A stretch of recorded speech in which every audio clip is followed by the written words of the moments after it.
வணக்கம் friends, welcome to சுப்பீஸ் wonderland. இன்றைக்கி நம்ம பார்க்க போகிற ரெசிபி மினி போண்டாங்க. வீட்டில் இருக்க பொருட்களை வச்சே ரொம்பவே குயிக்காக அண்ட் ஈஸியாக எப்படி பண்ணலாங்கிறத பார்ப்போம். இந்த தருணத்தில் சப்ஸ்கிரைபர் ஆகிய உங்களுக்கும் ஃபியூச்சர் சப்ஸ்கிரைபர்களுக்கு என்னுடைய நன்றி கலந்த வணக்கத்தை தெரிவித்துக்கொண்டு இப்போது ரொம்பவே கிறிஸ்பி அண்ட் டேஸ்டியான மினி போண்டா எப்படி பண்ணலாங்கிறத பார்ப்போம். வாங்க ஃப்ரெண்ட்ஸ். செய்ய தேவையான பொருட்கள் ஒரு அரை கப் அளவுக்கு இட்லி மாவு எடுத்திருக்கேன். கொஞ்சம் கொத்தமல்லி கட் பண்ணி எடுத்து வச்சுருக்கேன். அதே போல் 2 பச்சை மிளகாய் கட் பண்ணி எடுத்து வச்சுருக்கேன். ஒரு பெரிய சைஸ் ஆனியன் கட் பண்ணி எடுத்து வச்சுருக்கேன். 3 டேபிள் ஸ்பூன் அளவுக்கு வெள்ளை ரவை, அதே போல் 3 டேபிள் ஸ்பூன் அளவுக்கு அரிசி மாவும் வெள்ளை ரவையும் கொஞ்சம் நல்லா கிறிஸ்பினஸ்க்காக நம்ம சேர்க்குறோம். இப்போ நம்ம இந்த இட்லி மாவோட ஃபஸ்ட்டு அரிசி மாவை சேர்த்துக்கிறோம். அதே போல் வெள்ளை ரவையும் சேர்த்துக்கிறோம்.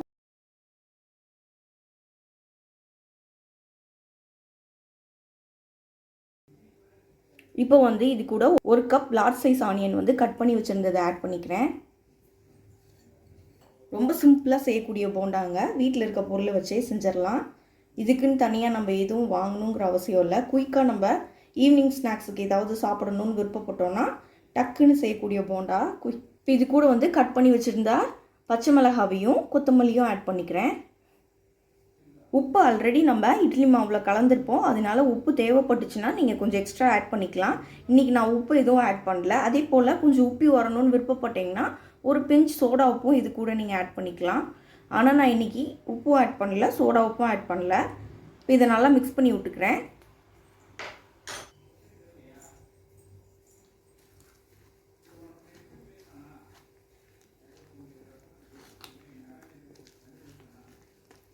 நல்லா இந்த பதத்துக்கு நான் மிக்ஸ் பண்ணியிருக்கேன். நீங்கள் பார்த்துக்கோங்க, தண்ணி எதுவும் தேவைப்பட்டுச்சுன்னா நீங்கள் இது கூட கொஞ்சம் வாட்டர் ஆட் பண்ணிக்கோங்க.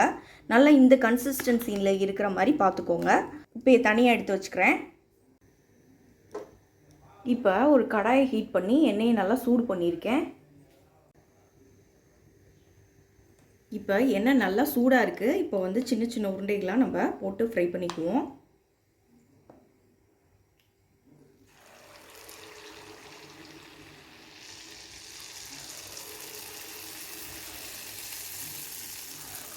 சின்னதாக போட்டோன்னா ரொம்ப கிறிஸ்பியாக சூப்பராக வரும்.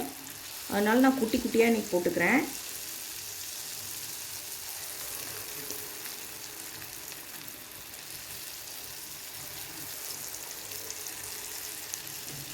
பாருங்க, போட்டோன்னே எவ்வளோ குப்பி சூப்பராக வருதுன்னு.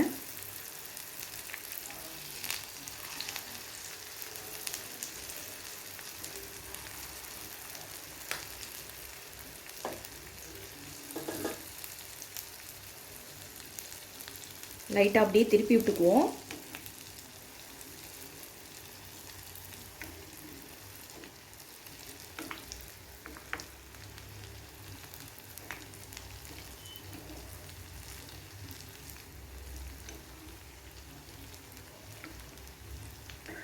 பாருங்கள், சூப்பராக கோல்டன் கலரில் மாறிட்டு இருக்கு. திருப்பி விட்டுட்டே இருங்க, அப்போ தான் 2 பக்கமும் நல்லா ஃப்ரை ஆகி வரும். நல்லா ஒரு கோல்டன் ப்ரௌன் வர அளவுக்கு ஃப்ரை பண்ணிக்கோங்க. அப்போ தான் ரொம்ப நல்லா கிறிஸ்பியாக இருக்கும்.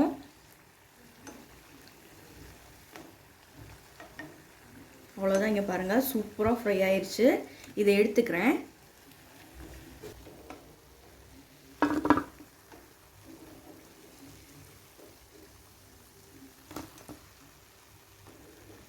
இதே மாதிரி மீதி உள்ள போண்டாவெல்லாம் ஃப்ரை பண்ணி எடுத்துகிட்டு வந்துக்கிறேன்.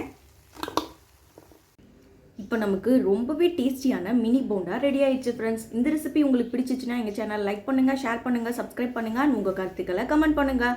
மீண்டும் இன்னொரு நல்ல ரெசிபியோட உங்களை மீட் பண்ணுறேன். அதுவரை உங்களிடமிருந்து விடைபெறுவது சுப்பீஸ் ஒண்டர்லேண்ட். தேங்க்யூ.